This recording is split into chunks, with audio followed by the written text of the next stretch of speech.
Bonjour à tous, bienvenue sur ma chaîne Adoption et Clichés, j'espère que vous allez bien. Alors si vous êtes adopté, ou que vous ne l'avez pas été, mais que vous connaissez quelqu'un qui l'a été, ou que vous êtes tout simplement curieux, c'est-à-dire que vous êtes tombé sur cette chaîne par hasard, vous vous êtes rendu compte que vous aviez des clichés sur l'adoption, et que vous trouvez ça intéressant de pouvoir les déconstruire, eh bien sachez que vous êtes au bon endroit. Alors dans la vidéo précédente, on a parlé des... des causes du cliché, pourquoi les clichés sur l'adoption ont lieu, et bien là maintenant on va parler justement du contraire des effets, voilà, du cliché sur l'adoption. Alors encore une fois on va répéter quel est le cliché dont les adoptés sont victimes et qui fait qu'ils sont perçus et traités d'une telle façon. Alors le cliché c'est vous êtes adopté, donc vous avez un problème psychologique, et plus spécifiquement un problème d'identité que vous devez résoudre en retrouvant vos origines biologiques ou vos origines nationales, parce que vous pouvez pas vous construire sur le plan identitaire sans ça, parce que on a besoin de savoir d'où l'on vient pour savoir qui l'on est. Alors, les effets de ce cliché, alors pour moi il y en a trois. Le premier, c'est comme tous les clichés, le côté prophétie autoréalisatrice. C'est-à-dire qu'à force de dire telle chose, même si c'est pas vrai, ça finit par le devenir. Voilà, c'est comme par exemple en politique, quand il y a de la propagande, bah, même si c'est faux, bah, les gens finissent par y croire et à agir en conséquence. Le deuxième problème, c'est la malveillance, voilà, comme on l'a dit en introduction dans ma deuxième vidéo, pourquoi adoption est cliché, c'est-à-dire qu'en fait, eh bien, on peut justement utiliser votre adoption pour vous la retourner contre vous, c'est-à-dire on peut très bien vous faire passer pour un fou, hein, c'est très facile, c'est-à-dire que vous énervez un adopté, il s'énerve, et ensuite, bah, vu que le cliché c'est les adoptés ont un problème psychologique, bah là vous pouvez appuyer là-dessus en disant: ah bah tiens, vous avez vu, c'est bien la preuve, ah bah tiens, vous avez vu, non, mais si, il s'énerve, c'est absolument pas à cause de moi, non, non, pas du tout, j'ai surtout pas été malveillant, non, non, c'est juste parce qu'en fait, c'est un adopté et qu'il a des problèmes psychologiques. Donc par exemple, on pourra vous dire: ah oui, non, non, mais laissez tomber, il se sent persécuté parce qu'en fait, tout petit, il a été abandonné, ou alors, non, non, mais en fait, il supporte pas que je le critique ou que je l'aime pas parce qu'il a un besoin de reconnaissance, il veut que tout le monde l'aime, voilà, et ça, c'est parce qu'il a été adopté, et patati et patata. Toute la psychanalyse de comptoir qui pourrait être drôle, malheureusement, si elle n'était pas efficace et dangereuse, malheureusement. Et le troisième problème, c'est le faux diagnostic. Alors, on va déjà commencer par le premier, qui est la prophétie autoréalisatrice. Alors ça, c'est causé déjà par la persistance du cliché dont on a parlé dans la vidéo précédente. C'est-à-dire que pourquoi la persistance? À cause de l'hypocrisie, c'est-à-dire qu'avant, le cliché il s'exprimait de manière extrêmement directe. Maintenant, il s'exprime de manière beaucoup plus insidieuse, beaucoup plus sournoise, parce que les gens ont peur d'être, on va dire, d'être bruts de décoffrage et de passer pour des gens méchants, voilà, ou pour des gens tout simplement idiots.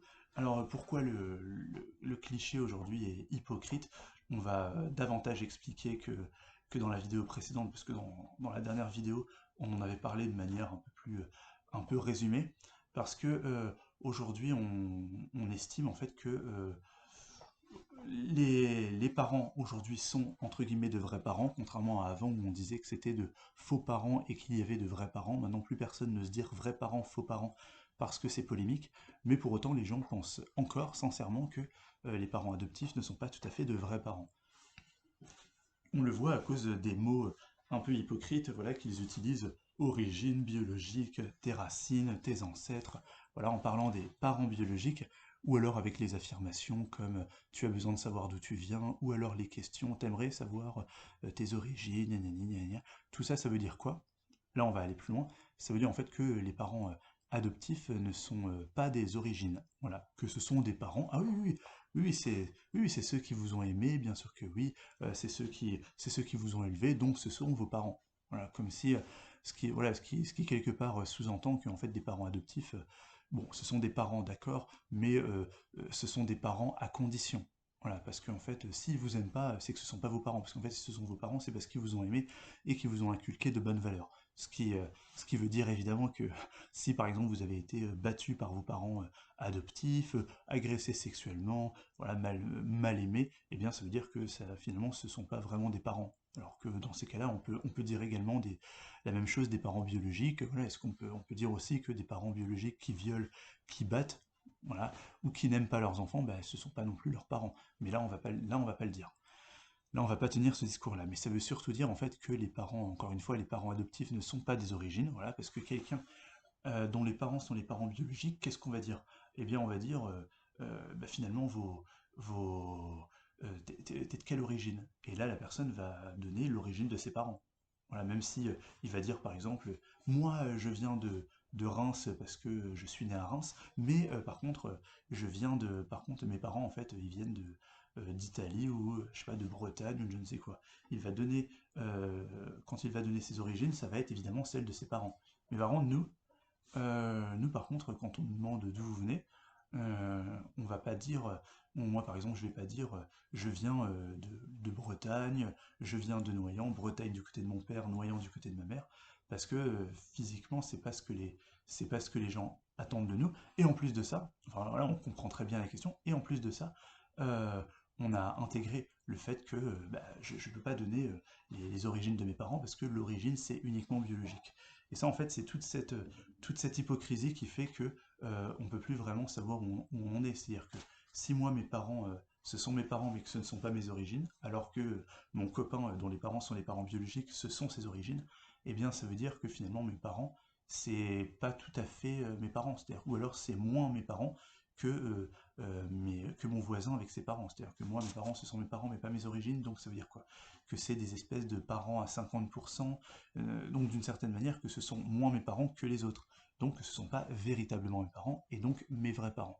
Donc en fait, on est dans une société qui nous explique continuellement que nos parents, ce ne sont pas nos vrais parents, mais de façon détournée, et c'est ça en fait qui peut aussi causer des problèmes psychologiques chez les adoptés, parce qu'en fait, on est dans une société qui est fausse. Voilà, et quand on est avec une personne, par exemple, qui est fausse, bah, notre perception d'elle, non seulement elle est faussée, mais en plus de ça, enfin, instinctivement, on sait que cette personne est fausse, mais on doute de notre perception, c'est-à-dire qu'on se dit, ouais, mais peut-être que je suis parano, ouais, mais peut-être que j'ai un problème. Et là, on commence, si on coupe pas tout de suite la relation, on peut vraiment être intoxiqué par la relation. Et bien pour la société, c'est exactement la même chose.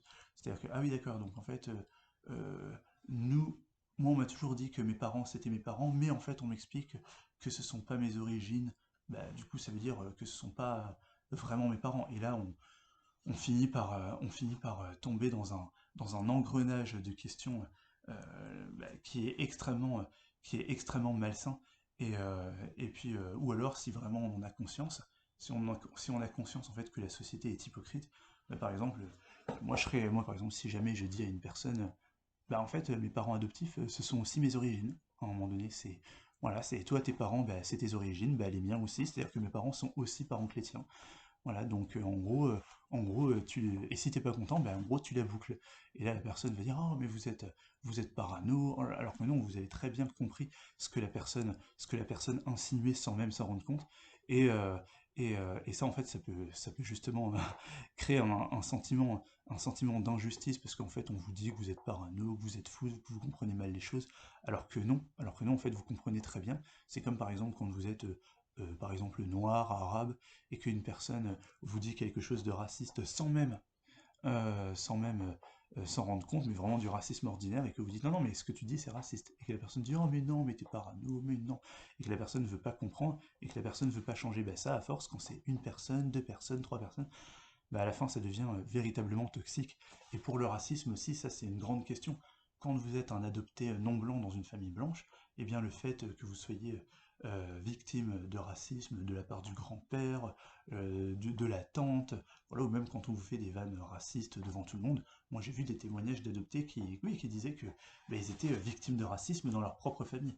Bah, ça effectivement ça peut rendre malade parce que si vous êtes victime de racisme dans la société et qu'en plus votre famille l'est, bah là vous êtes seul dans votre souffrance, vous n'avez personne à qui parler, et si jamais quand vous êtes enfant ou adolescent, bah, vous demandez par exemple à aller voir un psychologue, ou alors que vous demandez à voir des gens bah, qui sont comme vous, qui ont la même couleur de peau que vous pour être compris, bah, vos parents qui sont racistes, ils vont se dire oh mais tu vois du racisme partout, si jamais vous voyez un psychologue, ou alors Ou alors si vous demandez quand même de voir des gens qui vous ressemblent, bah, vu que les parents ou la famille est raciste, bon, on va dire mais non, non, tu vas pas traîner avec ces gens-là quand même. Et là, on va vous faire comprendre que même si vous êtes quelqu'un de bien parce que vous êtes quand même dans une famille blanche et que vous êtes d'une certaine manière mieux que ceux qui sont comme vous, bah, quand même votre couleur de peau est un problème. Et c'est voilà, c'est cette dichotomie qui fait que bah, vous pouvez forcément avoir un problème. Et après, c'est pas, vous pouvez aussi avoir des problèmes avec votre famille si vous êtes blanc dans une famille blanche. C'est-à-dire qu'il y a des gens qui diront tout simplement que, en fait, vu que vous êtes blanc, enfin non, justement, vu que vous n'avez pas le même sang, et ben vous avez beau être blanc, et ben vous faites pas vraiment partie de la famille. Et c'est ce gros problème, en fait. C'est, vous l'êtes, vous êtes de cette famille, mais pas tout à fait, qui fait que on peut pas s'ancrer directement dans une réalité. Voilà. Et si mes parents, ce sont pas mes origines, bah, ce sont pas vraiment mes parents, donc du coup, je vais aller voir vraiment mes parents. Voilà, je vais aller voir ceux qui sont vraiment mes parents, et quand tu les vois, quand tu les vois, bah, en fait, tu te rends compte que ce sont tes origines, d'accord, donc tes vrais parents, entre guillemets, mais que ce sont pas du tout tes parents, à savoir que ceux qui sont pour le coup vraiment tes parents, tu t'en rends compte quand tu vas voir tes parents biologiques, parce que tu vois que t'as aucun lien avec ces gens-là, dans la manière d'être, dans la manière de vivre. Et moi j'ai des adoptés qui m'ont dit, mais moi en fait c'est quand j'ai vu mes parents biologiques que je me suis rendu compte en fait que mes parents adoptifs c'était vraiment mes parents. Voilà. Et là, bah, soit effectivement tu te fais ce raisonnement-là et que tu te dis, bah en fait non, en fait je suis vraiment d'ici. En fait, bah, ma famille, mes origines, bah, enfin, c'est ça quoi, c'est ma famille adoptive. Soit tu te dis, bah en fait, je suis ni l'un ni l'autre. Voilà, t'es dans une espèce de cul entre deux chaises comme on dit. C'est-à-dire que bah, mes parents c'est pas mes origines, donc c'est pas vraiment mes parents. Et en plus de ça, mes vrais parents, bah en fait, bah, mes origines, n'ont rien à voir avec moi.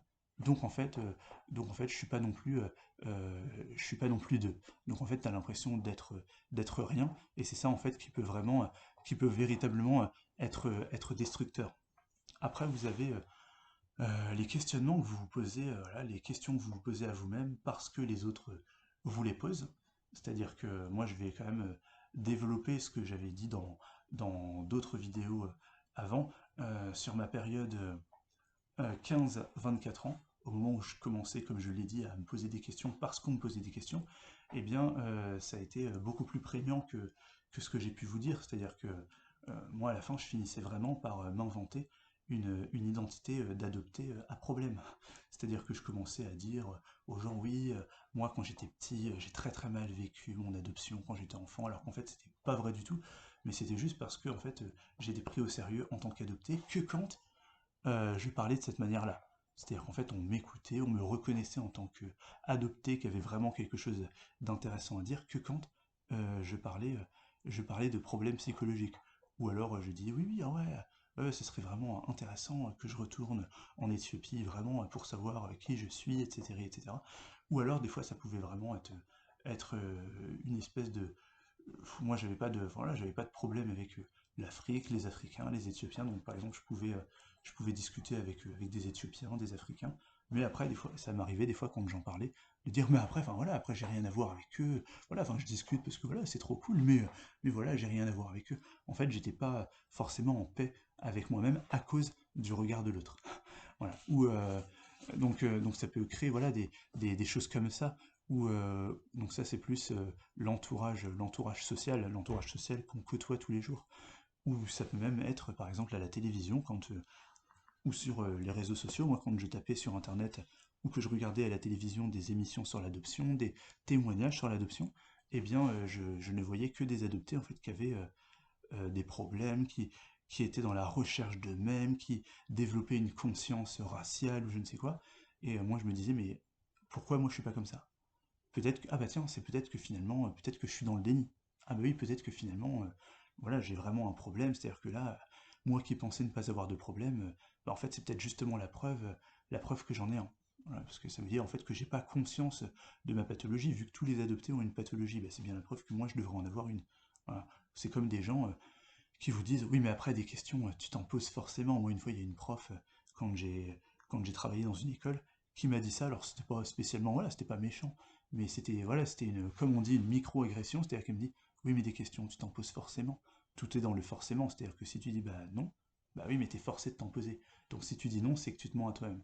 Et bon là à cette époque-là voilà, j'avais dépassé ce stade, je commençais à me dire que bah non, enfin voilà, je sais qui je suis, je sais ce que je ressens, il n'y a aucun problème, mais ça peut vraiment avoir un côté prophétie autoréalisatrice dans le sens où vous avez des problèmes précisément parce qu'on vous dit que vous en avez un, et là ça fait que vous vous posez des questions que vous ne vous posiez pas. Et, et, et donc voilà, au lieu, moi à cet âge-là, au lycée par exemple, bah, au lieu de penser à 100% à des trucs de jeunes de mon âge, voilà, eh bien je pouvais m'handicaper l'esprit justement à penser à des choses auxquelles je n'ai absolument pas pensé. Alors maintenant, bon, je trouve quand même cette période intéressante, mais je regrette quand même un petit peu d'avoir eu de tels questionnements, d'avoir été tellement dominé justement au niveau de mes questionnements identitaires par la société, mais après c'est tout à fait naturel dans le sens où on est des éponges, hein. Il n'y a pas que les enfants qui sont des éponges, c'est-à-dire que on se pose des questions tout simplement parce que les autres nous posent des questions. Après, on va arriver au deuxième point, ça va être la malveillance. Alors ça, évidemment, bon, ça, on n'a même pas besoin voilà, de le développer. Voilà, j'ai pris l'exemple que j'avais eu au travail. Vu que vous êtes soi-disant un malade, eh bien, on peut vous l'utiliser contre vous. Mais ça, ça, voilà, on n'a pas besoin de s'attarder là-dessus. Après, le faux diagnostic, ça, c'est extrêmement grave dans la mesure où, je ne sais pas si un médecin vous fait un faux diagnostic. Il vous prescrit des médicaments pour l'angine, alors qu'en fait, vous avez besoin de médicaments pour la tête. Voilà. Bah, forcément que ça peut avoir, alors peut-être que ça ne fera rien, ça dépend de votre organisme, mais ça peut vous tuer. Voilà, c'est comme par exemple sur les réseaux sociaux où des gens s'improvisent médecins, ou par exemple on vous dit oui, la cannelle pour la peau, c'est excellent. Alors qu'en fait, c'est des gens qui n'ont aucune connaissance en médecine. Il y a des gens qui le font et qui en fait à la fin bah, ont une peau toute rouge, ont une peau complètement irritée, et là vous vous rendez compte après que des spécialistes disent bah non, non, c'est extrêmement dangereux. Et bah pour la psychologie, en fait, c'est pareil. C'est-à-dire que si on vous dit ah oui, en fait, moi je sais pourquoi vous êtes comme ça, mon diagnostic c'est parce que vous avez été adopté. Bah évidemment que si on estime que l'adoption ça cause un problème psychologique chez vous, et ben forcément que toutes les analyses eh bien, vont se focaliser là-dessus, les analyses de vos mal-être. Moi, une fois, j'ai vu des parents à la télévision qui avaient adopté et qui disaient, bah, maintenant, voilà, on l'a adopté en Colombie, et ben maintenant, quand il a un problème, par exemple dépression, voilà, et ben immédiatement, on ne peut pas s'en empêcher, on pense à l'adoption. Alors que, alors que ça, des fois, n'a absolument, mais absolument rien à voir. C'est-à-dire qu'encore une fois, les adoptés sont des êtres hyper complexes, comme tout le monde, voilà, qui sont traversés par absolument plein de choses. Et ça fait que si par exemple vous êtes en dépression, et ben ça, ben on va dire ah oui mais ça c'est parce que vous avez été adopté. Et même vous en tant qu'adopté, vous allez trouver dans votre adoption la facilité. C'est-à-dire que vous allez vous dire ah là vous allez vraiment avoir l'impression d'avoir trouvé facilement la réponse à vos problèmes. C'est-à-dire qu'en ce sens, l'adoption c'est une espèce de bouc émissaire idéal. Voilà, c'est-à-dire que, ah tiens, c'est bon, en fait, j'ai pas besoin de réfléchir davantage, je sais pourquoi j'ai un problème. Voilà, c'est parce que j'ai été adopté, c'est parce que je ne sais pas d'où je viens, alors que si ça se trouve, c'est peut-être parce que vous avez eu une désillusion à un moment. Moi, par exemple, une fois, j'ai fait une dépression de 3 ans. Bon, ben voilà, maintenant je sais pourquoi, c'est parce que, voilà, je voulais être cinéaste, et en fait, j'ai eu une désillusion à un moment dans une école de cinéma, puis ensuite, il y a eu des problèmes familiaux, puis ensuite, je me posais vraiment des questions sur est-ce que je poursuis un parcours éducatif classique, ou est-ce que je travaille purement sur mon projet artistique. Et ça a fait que bah, il y avait plein de questions qui me tourmentaient, et face à ces questions-là, en fait, j'avais l'impression d'être impuissant, que le monde s'écroulait, et c'est ça, en fait, qui a causé ma dépression. Mais après, si vous dites, ah oui, oui, en fait, c'est parce que j'ai été adopté, bah, des fois, vous pouvez passer complètement à côté du sujet, des fois, ça peut être vrai, effectivement, mais des fois, vous pouvez passer complètement à côté du sujet, et là, ça fait que bah, il y a un faux diagnostic, donc on va se focaliser uniquement là-dessus, et non sur les causes réelles de votre adoption, et ça fait que bah, les origines réelles, et non sur les causes réelles de votre problème, et ça fait que en fait, les origines réelles bah, de vos soucis, de vos tourments, et ben ils vont pas être traités, parce qu'on ne regardera que du côté de l'adoption. Et ça, qu'est-ce que ça fait? Bah, ça fait que bah, les problèmes qui vont pas être réglés, bah, en fait, ils vont rester, et puis au fur et à mesure, ils vont grossir, grossir, grossir, grossir, et à la fin, bah, justement, bah, vous pouvez même péter un plomb, voilà, vous faire interner, aller en hôpital psychiatrique, aller voir un psychiatre, et là ensuite, qu'est-ce qu'on dira? On dira, ah tiens, vous avez vu? c'est bien la preuve que les adoptés ont des problèmes psychologiques. C'est bien la preuve que les adoptés ont des problèmes psychiatriques. Il y a une étude, par exemple, dans les pays scandinaves, et ça a été la même chose en Amérique du Nord, qui ont démontré que les adoptés sont les jeunes adoptés sont 4 fois plus susceptibles que les jeunes non adoptés à, à, à tenter de se suicider. Probablement. Je dis pas le contraire. Mais c'est exactement pareil en fait chez les homosexuels. 4 fois plus de suicides chez les jeunes homosexuels que chez les jeunes non homosexuels. Est-ce qu'on va aller dire ah oui, mais en fait c'est parce que les homosexuels, en fait, l'homosexualité fait qu'en gros, ils ont un problème dans leur tête. Bah évidemment que non. Bah évidemment que non, et c'est normal. Bah évidemment que non, on va dire, bah non, c'est à cause de la société qui est toxique, parce que les homosexuels et les adoptés, sans faire de hors-sujet, ils ont un point commun, qui est qu'ils sont victimes dans la société et dans la famille. C'est-à-dire que quand vous êtes homosexuel, vous pouvez être victime d'homophobie dans la société, mais aussi dans votre famille. Et quand vous êtes adopté, c'est pareil, surtout quand vous êtes non-blanc, où vous pouvez être victime de... On va employer un néologisme, de biologisme, voilà, dans la société, c'est-à-dire qu'il vous dit votre famille, c'est pas votre vraie famille parce qu'elle n'est pas biologique, et aussi dans votre propre famille. Et pour le racisme, c'est pareil, quand vous êtes, voilà, quand vous êtes non blanc. Et donc ça, effectivement, ça peut rendre effectivement malade. Donc en fait, il faut avoir la même analyse sur les adoptés. C'est-à-dire que quand vous êtes dans une famille, que vous n'avez pas été enraciné dans la famille, c'est-à-dire qu'on ne vous a pas fait comprendre qu'en fait, votre nouvelle généalogie, voilà, si on crée un arbre généalogique, et vous êtes dessus. Et voilà, toi maintenant tu descends de telle personne, de telle personne. Si on est raciste envers vous, si la société vous explique que c'est pas votre vraie famille, si il n'y a aucune possibilité en fait de se reconnaître dans la société parce que par exemple vous êtes non blanc, par exemple pour le cas des pays scandinaves, si vous êtes un adopté noir, voilà, né en Éthiopie, en Suède, il y a un moment donné, il n'y a aucune possibilité en fait de se reconnaître dans ce pays parce que ce pays-là, il est blanc.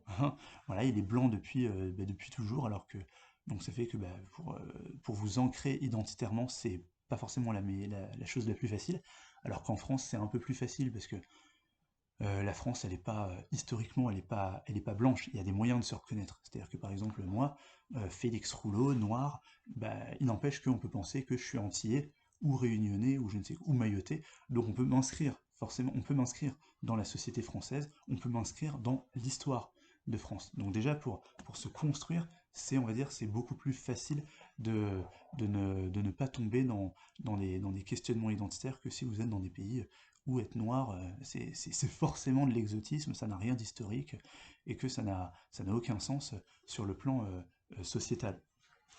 Donc voilà, là on a fait le tour, on a fait la prophétie autoréalisatrice, la malveillance et le faux diagnostic, et justement là ça rejoint sur le fait que eh bien vous êtes en fait quand vous êtes adopté, c'est comme pour tout, c'est-à-dire que vous vous posez des questions à partir du moment où les autres vous posent des questions, et ça implique et c'est exactement pareil en fait pour l'existence, c'est-à-dire que vous êtes d'une famille parce que vous êtes reconnu.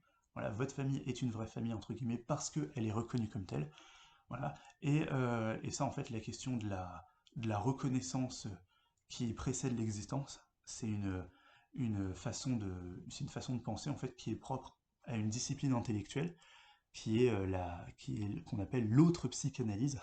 Voilà, ça a été défini comme tel, enfin, ou la psychanalyse de l'existence, comme le disait Jean-Paul Sartre dans L'être et le néant, et c'est la phénoménologie.